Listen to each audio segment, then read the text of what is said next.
News Bulletin is coming to you live from the Joy 99.7 FM studios here in Kokomlemle at digital address GA0993341. Also live on Love 99.5 FM in Kumasi, affiliates across the country including A1 Radio in Bolgatanga, Kekeli Radio in Ho, is also on myjoyonline.com. In this edition, EC office in Sapema gutted by fire. We have details from the Electoral Commission, also fresh ideas, attacks on the two main political parties, and a loud appeal to be giving a chance. 6 independent presidential aspirants come face to face in maiden Imani Africa Joy News debate. I have the revolutionary capacity to transform the hopelessness in this country. And we need to change these establishment parties that have caused all our woes. Let us scrap the ridiculousness of the NDC and MPP. We have seen what they have done. They are killing us. We'll tell you more, plus who came tops in the public vote. Also, as Africa marks exactly 6 months since the first COVID-19 case was recorded, Ghana's active cases see significant decrease. Even though the news seems encouraging, we still have the virus in the country, and I will certainly encourage Ghanaians to continuously follow the preventive etiquette. We'll hear from leader of risk communication for the COVID-19 National Response Team, and also check how other countries are managing the virus. Also, I feel like killing myself and my sons, a destitute widow and her sons waiting for the worst. Sometimes I am tempted to poison myself and poison the kids too. We'll tell you why and later. You can do it for more. Never. Nigerian Afrobeat musician Burna Boy drops new album Twice as Tall and is already in top 10 most listened to songs on iTunes barely 12 hours after its release.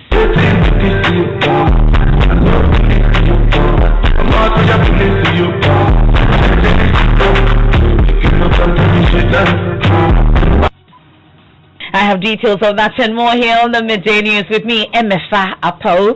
Details shortly.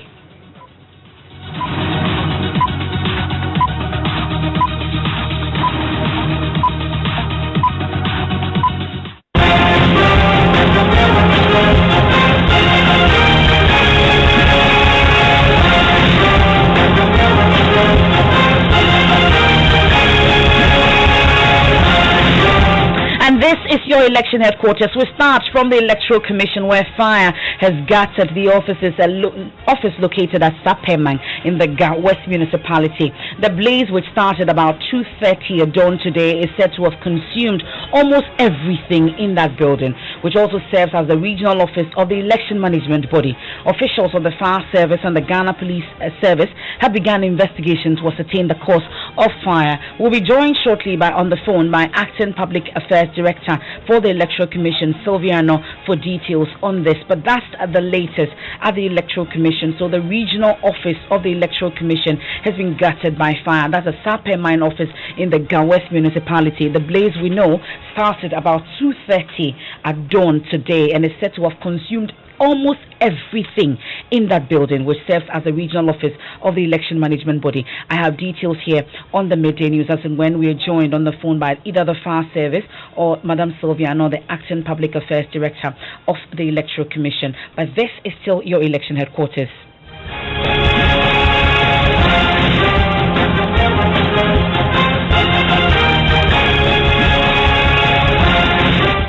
And it was a night of heated exchange of ideas and attacks on the governing NPP and opposition NDC as 6 presidential aspirants made strong cases to be given the chance to govern Ghana.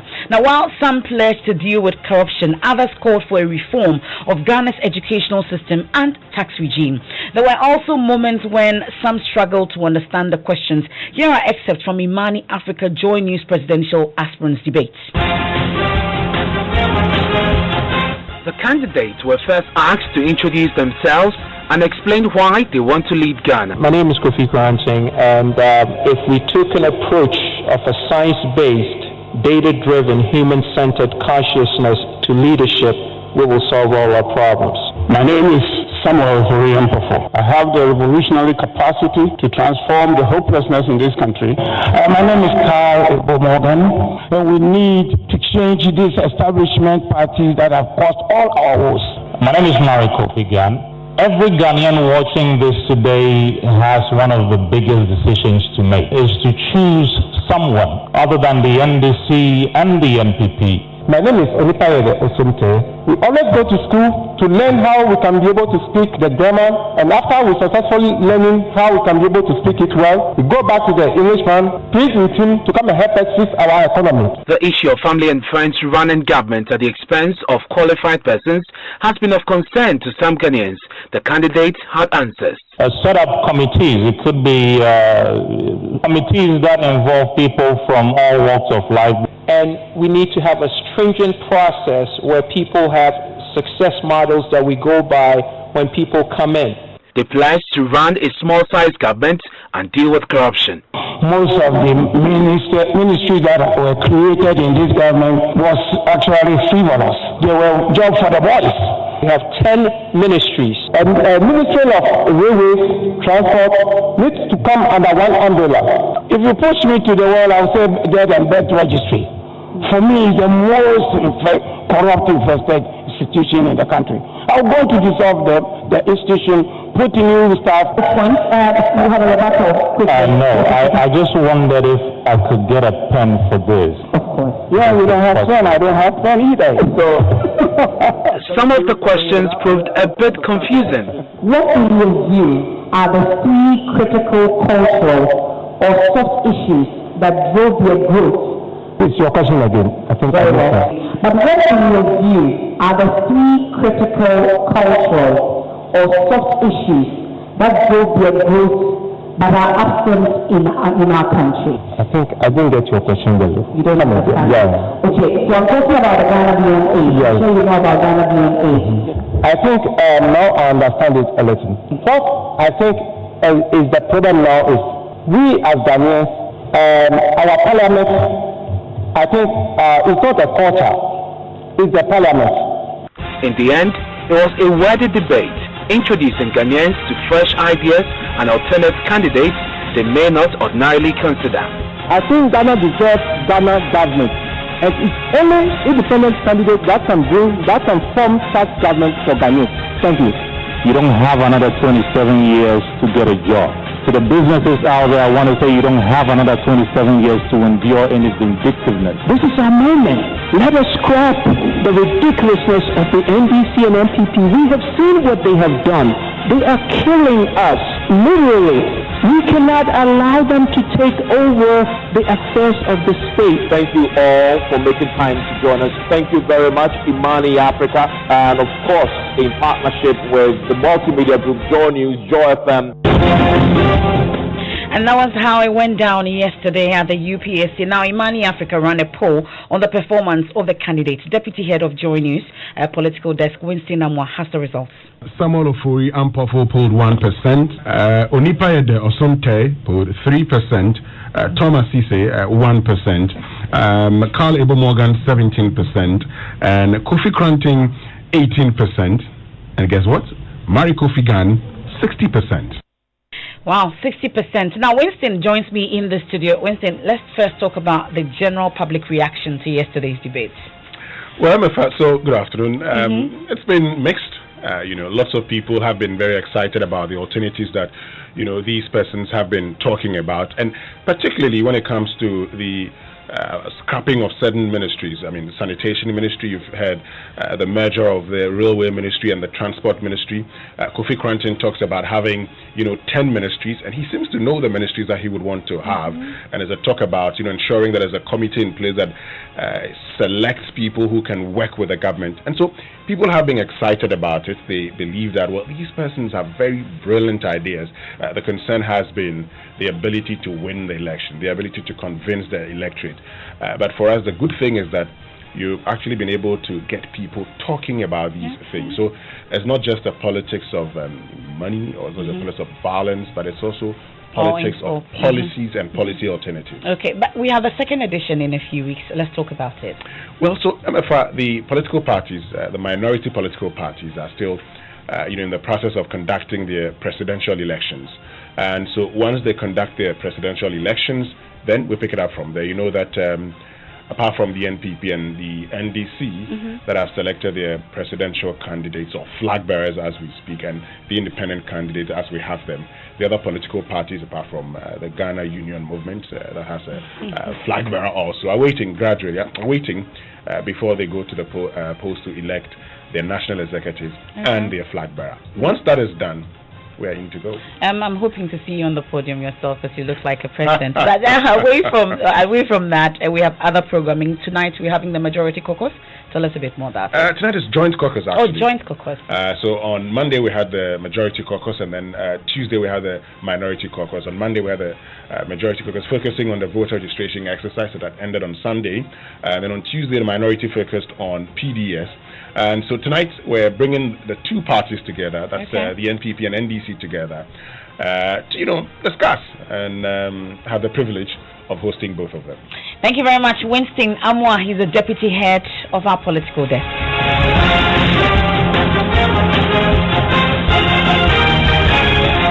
It's still your election headquarters, and the National Peace Council says political parties must necessarily collaborate to bring to an end electoral violence and build trust in state agencies mandated to crack down on the activities of vigilante groups.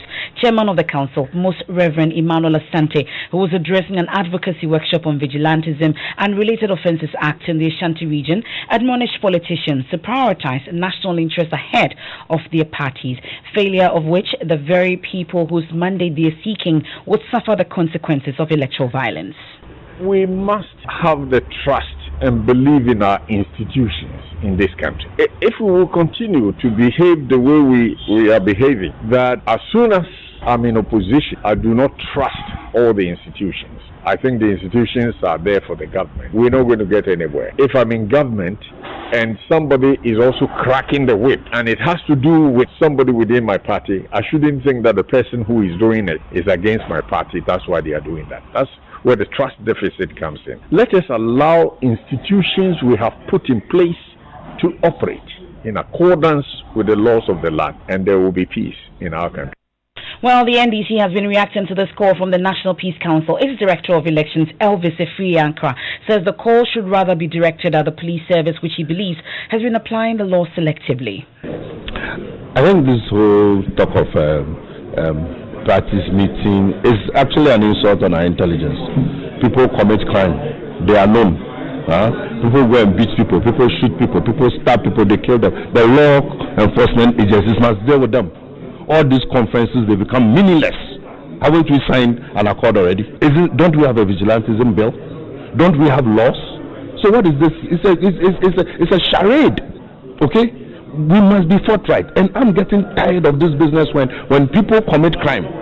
Then they will generalize and equalize MPP, NDC. How many NDC people did you see carrying guns and firing at people? How many NDC people did you see shooting or beating or maiming? Look at all the incidents. This is the worst form of registration violence in the history of modern Ghana. We must say it as it is. Horrible, unacceptable. People have been beaten, cars burnt. The culprits must be brought to book and dealt with, period. I also always report, people, it must be enforced. Some of those same thugs went around beating people in Kaswa. That is the solution. We can meet and talk, but at the end of the day, if people don't have a feeling that if they commit crime, they'll be dealt with according to the full rigors of that, it will be a waste of everybody's time.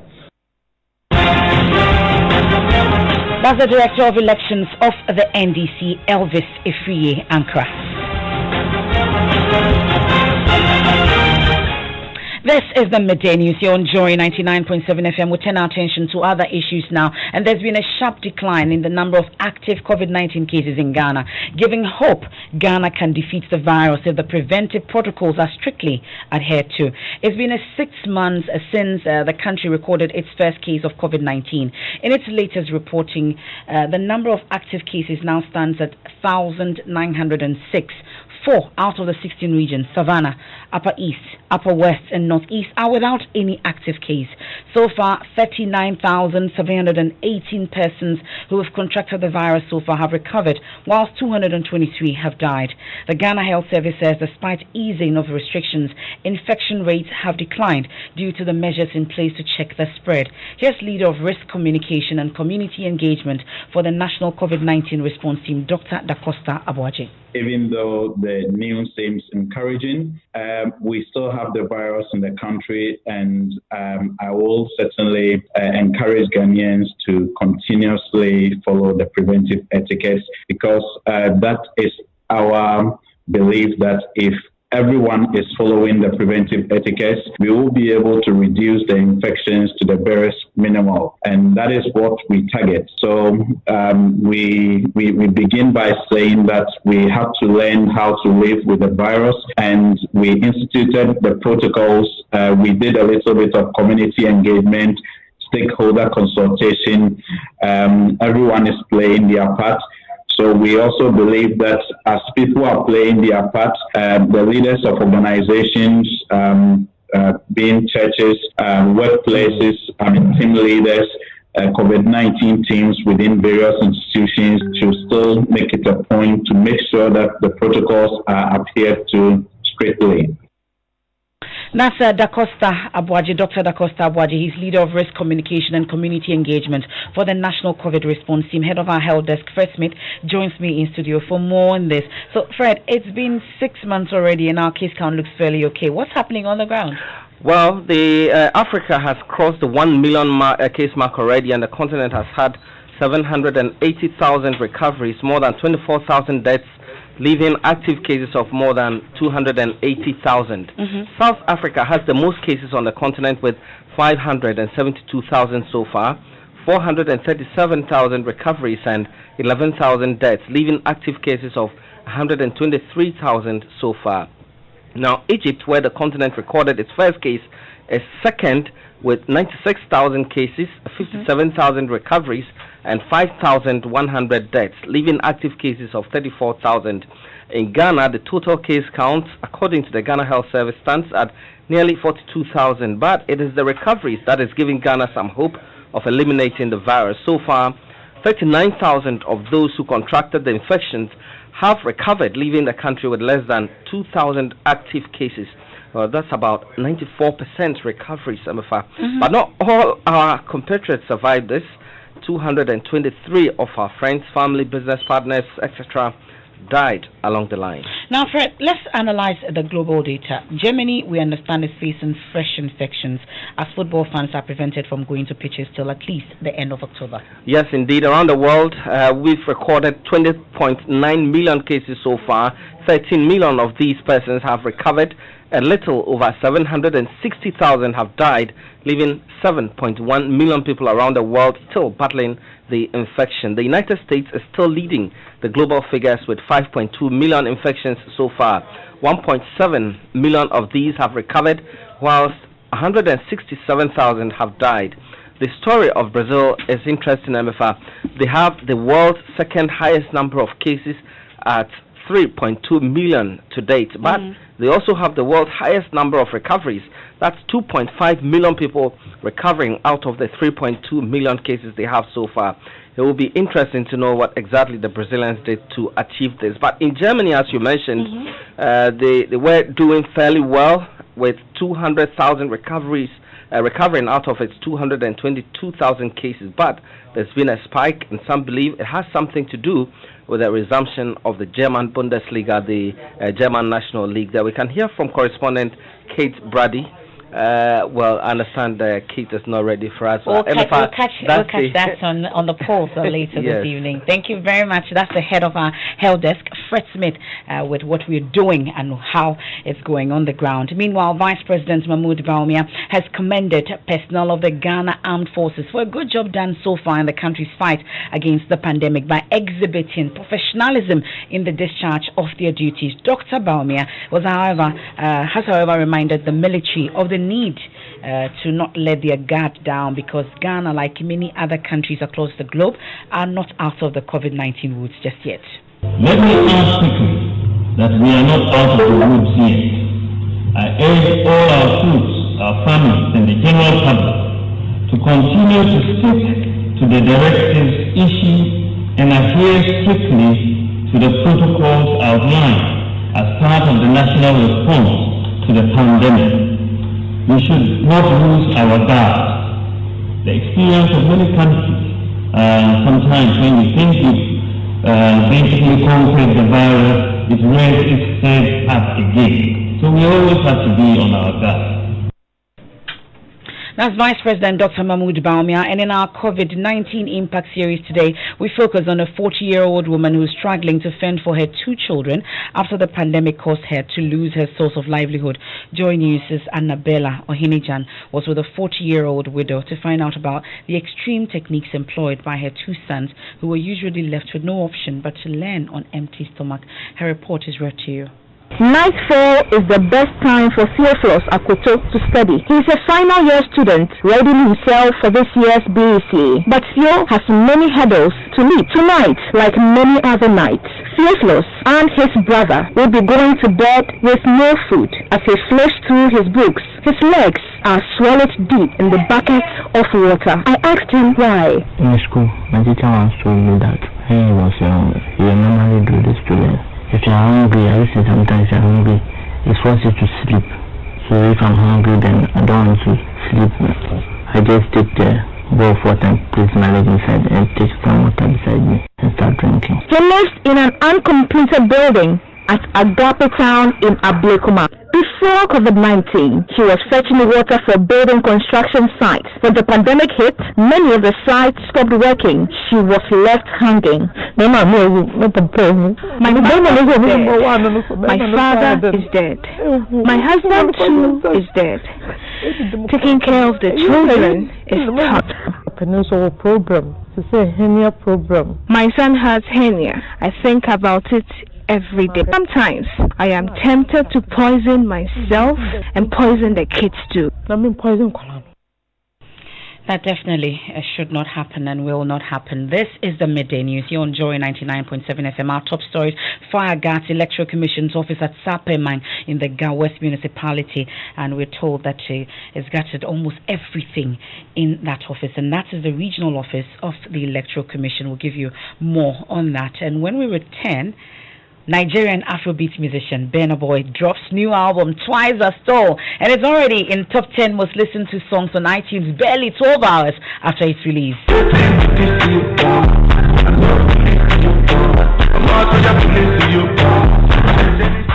The European domestic football action is heading for a big finish as the 2020 UEFA Champions League takes center stage. It's all on the line as Man City, PSG, Barcelona, Juventus, Bayern Munich, and Real Madrid face off in an action-packed mini-tournament. Catch it live on SuperSport from the 7th of August. Get DSTV and find out who will be crowned champions of Europe. Oh my goodness, you cannot write the script for this. This is unbelievable stuff.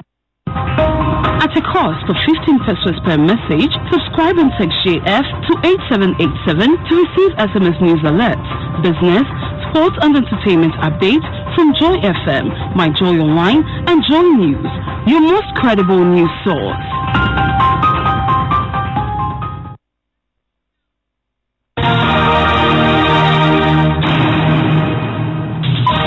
Thanks for staying with us. Let's do sports. Hans. Hi, Emefa. And Brazil, Arsenal have signed Brazil midfielder Willian on a 3-year deal after the 32-year-old's contract expired with Chelsea. The Blues had offered the player a new deal but were unwilling to match what the Gunners had on the table. Willian made 339 appearances for Chelsea after signing from Russian side Anzi Makashkala for £30 million in 2013. He won 5 major honours with the Blues, including 2 Premier League titles and the Europa League, and was voted the club's Players' Player of the Year twice. And later tonight, here on Joy 99.7 FM, the UEFA Champions League makes a return. Bayern Munich up against Chelsea. That's a cracking one to look forward to. What are you betting on? Bayern. Why not Chelsea? No. Well, that's it for sports. Hans, thank you. Now, the minority in Parliament says Vice President Dr. Mahmoud Bawumia is trying to usurp the work of the Communications Minister after failure in managing the economy. Responding to the Vice President's comment at a National Youth Day event that the NPP is on a digitization agenda to help turn around the economy, the minority insisted that Dr. Bawumia's digitization agenda has failed. NDC MP on Parliament's Communications Committee, Sam George, told the media the Vice President peddled a lot of falsehood when he bragged about successes in that sector. Yesterday, Dr. Bawumia made very erroneous claims. One of such claims was the fact that we now have 15 million people or Ghanaians who have bank accounts. What Dr. Bawumia fails to realize is that one individual can have multiple mobile money accounts. So when he sees that we have 15 million mobile money accounts, it does not mean that 15 million Ghanaians have mobile money accounts. Some of you in the media here have 2 or 3 phones on 2 or 3 different networks. And so Dr. Bawumia is counting you who have 2 phones and have Momo on MTN and Momo on Vodafone as 2 individuals. We would, in a very short period, within the next 3 be holding a proper engagement where we will take on the so-called digitization agenda of Dr. Bawumia and subject it to strict proof. We will expose him from his Jack, where are you? Remember Jack, where are you? We will actually ask, Jack, where are you? Because you can't even find the Ghana Post GPS. So all the various so-called digitization agenda that he has undertaken. Now let's join our correspondent Joseph Opoku-Gakpo live from Parliament. What else has the minority on communications have been raising regarding this issue? Well, there's also been responding to comments by the Vice President that former President John Mahama is someone who didn't do much in terms of helping with the development of the youth and job creation. And Mr. George says a lot of the things that the MPP is claiming credit for today in terms of how they've been able to provide jobs, including the Youth Employment Agency, are all things that John Mahama himself led. And for Mr. George, Mr. Mahama has the right track record and deserves to come back as president to help better the lot of the youth of the country. Well, away from that, we know that Parliament is going on recess, and I'm sure you're getting ready to take a long rest. But what's happening in the House? There are a number of things on the agenda before the House actually goes on that break. The House is, for example, approving a loan facility to the tune of around 158 million euros for the Sunyani water expansion supply project. They are doing that. Additionally, you recall that when President Akufo-Addo, in one of the addresses that he gave, indicated that healthcare service people will get additional tax waivers for the months of July and August as well as September. The figure for that is 174 million Ghana cedis. The House is expected to approve that today as well before they go. And additionally, you recall that the Finance Minister in the mid-year budget review statement announced that there will be a revision on the communication service tax from 9% to 5%. Well, the document to allow for that will also be approved by the House today before they go on the recess. Thank you very much. That's our parliamentary correspondent Joseph Opoku-Gakpo. Now, fishermen across the central region have started a one-week protest against the activities of cycle, or the transshipment of fish at sea in Ghana. The fishermen say they are fortified by the revelations in Joy Nature's hotline documentary, Cycle, When the Last Fish is Caught, and want government to ban the activities to save the fishing industry. Richard Kujonyako reports.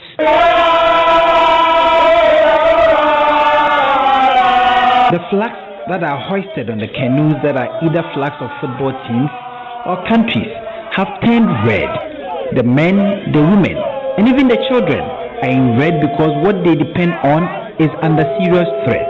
It's a protest against cycle, the illegal transshipment of fish at sea. Ken Arthur is the regional secretary of the Canoe Owners Association. If someone is in red, it means there's a danger. But this one, it's a danger against our livelihood. As fishermen, we are supposed to be in the bumper season of the year.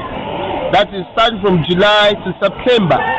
But as you can see, the whole place is dry. From Volta region to Western region, the whole place, all the landy beaches are dry. Some few months ago, it came to the limelight nationwide on Joy that psycho business is indeed killing the fishing industry, the artisan fishing industry in Ghana. That's the General Secretary of the Canoe Fishers Association. Now, for the most part of last night and this morning, the hashtag Twice as Tall has been trending on Twitter. That's because Nigerian Afrobeat musician Burna Boy has just released his new album with the title Twice as Tall, and it appears the reviews are positive. People are loving it, and guess what? It's already entered top 10 most listened songs on iTunes in the US. If you haven't listened to it yet, here are a few ones to get you interested. After his swaggering and electrifying African Giants album, which saw him break into Europe, Burna Boy is out with his latest, Twice as Tall. If you're feeling like you can't level up, I'ma make you not stop or down. Because right when you start feeling like you can't level up, that's when you have to shut the devil up. He begins the 15-track album with Level Up, a song that talks about how he rose from nothing to become Africa's biggest act. He follows it up with Alarm Clock, which talks about Africanity.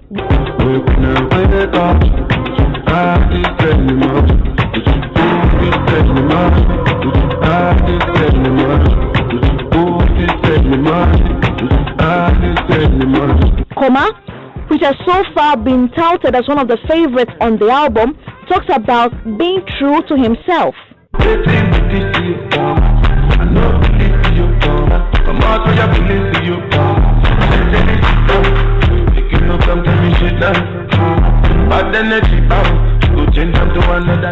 That's Burna Boy, Twice as Tall, and of course we're on the way for the Grammys. But don't forget, Kwame Eugene has also released Son of Africa. Mokole has also been released by AI, and Miss V has released Baby. We're also doing it right here in Ghana, all the way to the top. And that's it for the midday news here on Joy 99.7 FM. Later this evening, Bayern Munich and Barcelona is the Champions League, and we have commentary right here on this channel. I'll be right back to give you a living word with Dr. Mental Bill.